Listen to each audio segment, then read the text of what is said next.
تو وہ بہت خوش ہوئے اور دکان کو اور زیادہ ترقی دینے اور اپنی حالت کو سنوارنے پر کمر بستہ ہو گئے۔ سب سے پہلے ان لوگوں نے بازار سے کوچی اور چونا لا کر خود ہی دکان میں سفیدی کی اور اس کے فرش کو خوب دھویا پونچھا۔ اس کے بعد نیلام گھر سے پرانے انگریزی کپڑوں کے 2-3 گٹھر سستے داموں خریدے۔ ان میں سے قمیضوں اور پتلونوں کو چھانٹ کر الگ کیا، پھٹے کپڑوں کو سیا، جہاں جہاں پیوند لگانے کی ضرورت تھی وہاں پیوند لگائے، جن حصوں کو چھوٹا کرنا تھا ان کو چھوٹا کیا، اور یوں ہر ایک نے اپنے لیے 2-2 3-3 جوڑے تیار کر لیے۔ اس کے علاوہ ہر ایک کو ایک ایک چادر کی بھی ضرورت تھی، جسے بال کاٹنے کے وقت گاہک کے جسم پر گردن سے نیچے نیچے لپیٹنا ضروری ہوتا ہے۔ یہ ذرا مشکل کام تھا، مگر ان لوگوں نے سایوں، جمپروں، کوٹوں اور پتلونوں کو پھاڑ کر جیسے تیسے 2 چادریں بنا ہی لیں۔ کپڑوں کے اس ڈھیر میں انہیں ریشم کا ایک سیاہ پردہ بھی ملا، جس میں سنہرے رنگ میں تتلیاں بنی ہوئی تھی۔ کپڑا تھا تو پوسیدہ، مگر اب تک اس میں چمک دمک باقی تھی۔ اسے احتیاط سے دھو کر دکان کے دروازے پر لٹکا دیا۔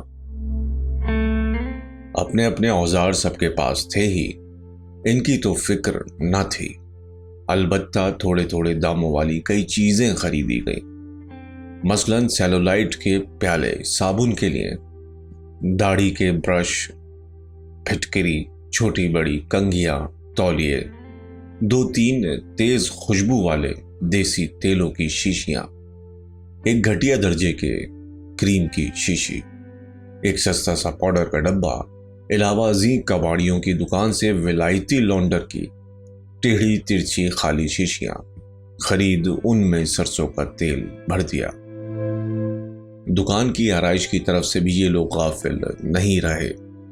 دکان کے پہلے مالک نے اس میں نہ جانے کس زمانے کی دقیانوسی تصویریں لٹکا رکھی تھی، ان کو اتار ڈالا اور ان کی جگہ 2-1 پرانے امریکن فلموں کے بڑے بڑے رنگدار پوسٹر جو ایک کباڑیے کے ہاں سے لے آئے تھے، دکان کے اندر دیواروں پر چسپاں کر دیے۔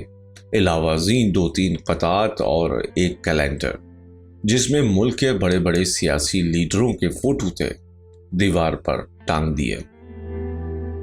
دکان کو جلد چلانے کے خیال سے انہوں نے اجرتیں بہت کم رکھیں، مروجہ اجرتوں سے نصف سے بھی کم۔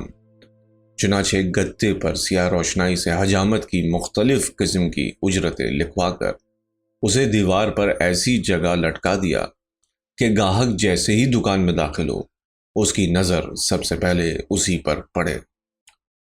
پہلے حجام نے اس دکان کا نام فینسی ہیئر کٹنگ سیلون رکھا تھا۔ یہ نام دکان کی پیشانی پر بہت جلی حروف میں انگریزی اور اردو زبانوں میں لکھا ہوا تھا۔ ایک بابو سے فینسی کا مطلب معلوم کر کے بہت خوش ہوئے اور فیصلہ کیا کہ فی الحال اسی سے کام لیا جائے۔ کوئی نیا نام رکھتے تو اس کو مٹانے اور اس کو لکھوانے پر خاصی رقم خرچ کرنی پڑتی۔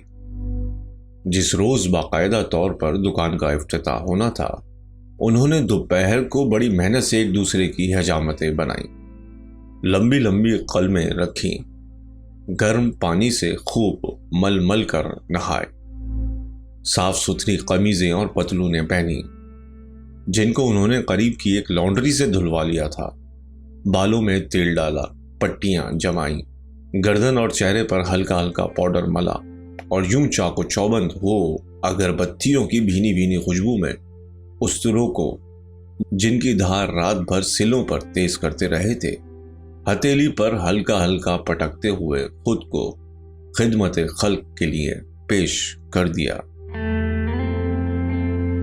پہلی شام کچھ زیادہ کامیاب ثابت نہ ہوئی۔ کل 5 گاہک آئے، 3 شیف اور 2 بال کٹائی کے، اور وہ بھی آدھ پاؤ گھنٹے کے وقفے پر۔ مگر یہ لوگ ذرا مایوس نہ ہوئے، ہر گاہک کا پرجوش خیر مقدم کیا۔ اس کو بٹھانے سے پہلے کرسی کو دوبارہ جھاڑا پوچھا، اس کی ٹوپی، پگڑی یا کوٹ لے کر احتیاط سے کھونٹی پر ٹانگ دیا۔